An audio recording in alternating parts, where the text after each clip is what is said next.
ada seorang kakek-kakek dari warga Tionghoa. Sini nggak ada sekali orang Tionghoa sekitar sini. Ada ya? Ya. Nah, orang Tionghoa ini sudah sepuh. Mau ke terminal. Sesampai di terminal ternyata orang tua ini lupa membawa dompet. Lupa bawa dompet. Di antara penumpang itu nggak ada satupun yang peduli. Abang saya datang. Sudah kok, saya yang bayar. Saya yang bayar. Masa itu cuma ongkos 1.500 Kiai. Saya masih ingat persis. Si kakek yang berumur kurang lebih 70 tahun ke atas itu kemudian merangkul abang saya. Dia bilang, terima kasih le, owe orang baik oh. Aku suka anak muda muslim baik-baik macam ni punya oh. Dia tengok orang tua macam saya tak punya uang langsung kasih ongkos dia punya. Abang saya bilang, Kong, nggak usah ngomong gitu. Rezekimu itu ada, hanya mungkin hari ini melalui saya. Si kakek itu kemudian peluk abang saya dan kemudian berkata seperti ini, nanti kamu jadi orang hebat oh. Kamu nanti jadi orang hebat oh. 3 kali itu saya nyeletuk sama dia. Ngomong apa barusan bang? Dia bilang abang mau jadi orang hebat. Bukan orang pintar kan? Enggak, orang hebat. Abang percaya enggak? Ya percaya lah. Loh, kok bisa percaya? Dia kan enggak percaya. Bukan urusan.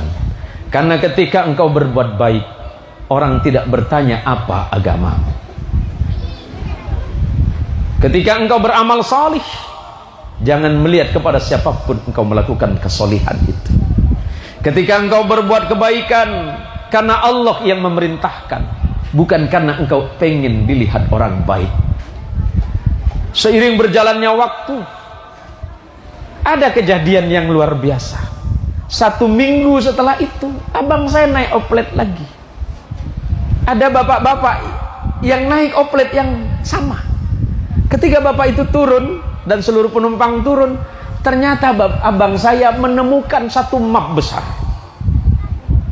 Dan isinya semuanya surat-surat berharga.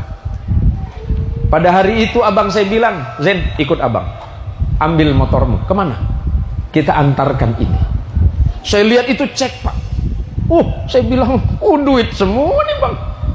Bisa dicairkan mulutmu itu. Ini besar bang. Besar menurutmu, tapi kecil di sisi Allah. Tumben abang soleh, saya bilang gitu. Biasanya abang yang ngejar saya tak betul. Kau nih gitu. Kita cari pak, cari alamat orang yang punya cek ini. Ternyata ketemunya di Jalan Merdeka. Ketika kami ketuk pintu rumahnya, abang saya ragu-ragu. Apakah orang ini akan memberikan hadiah? Kata saya, bang, ini hadiah besar nih bang. Kamu jangan terlalu berharap kepada makhluk. Sebab engkau ketika memberikan harapanmu kepada makhluk, sesungguhnya engkau sedang menyiapkan kekecewaan dalam hidupmu. Berharaplah hanya kepada Allah. Makhluk itu hanya bagian kecilnya. Cantik jawaban abang saya. Tumben jadi orang saleh dalam hati. Nyampe di tempat itu, kami tidak disambut dengan baik-baik saja. Malah sebaliknya, kami dicurigai maling. Kamu yang ngambil ini. Astagfirullah pak. Ingat-ingat pak, tadi bapak naik apa? Saya naik oplet dari ini. Iya. Bapak turun di mana?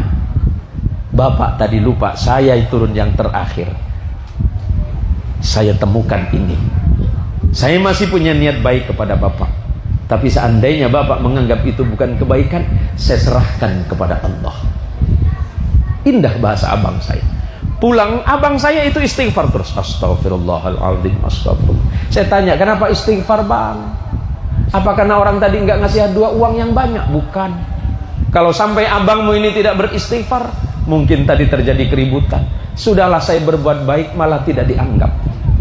Tapi tidak apa-apa. Toh Allah yang menilainya semata, bukan manusia. Apa yang kelihatannya baik bagi sisi manusia belum tentu itu baik di hadapan Allah. Seperti itu. Seminggu kemudian Allah membalas dengan kebaikan yang sempurna. Tiba-tiba orang pertama yang naik oplet yang saya ceritakan pertama tadi mencari alamat kami. Mencari alamat kami. Kami bingung tahu dari mana orang tua ini kami tinggal. Si Cina Tianghua yang sudah sepuh ini mencari kami. Apa yang dia katakan? Anak muda, kamu kemarin yang nolong saya waktu di oplet. Saya datang kemari bukan menawarkan apapun. Tapi kalau memang engkau maukah engkau bekerja untuk saya? Bingung kami. Bekerja apa, Pak? Pekerjaannya ringan. Dan mudah-mudahan cocok untuk kalian. Saya tidak siap bekerja waktu itu karena saya masih di pendidikan. Dan barokah kejujuran. Walaupun itu sederhana. Abang saya diangkat sebagai pengawal pribadinya bertahun-tahun. Kenapa? Karena barokah ajaran dari guru kami waktu kami ngaji di madrasah, waktu kami ngajar di TPQ yang selalu mengajarkan, nak, jangan ambil hak orang lain sekecil apapun. Kalau itu memang bukan hakmu, kembalikan kepada orang lain. Itulah barokah sebagaimana yang disampaikan oleh beliau tadi, Pak. Kami tidak menyangka dan tidak mengira ternyata barokah itu bisa datang dari hal yang sangat kecil dan sangat sederhana.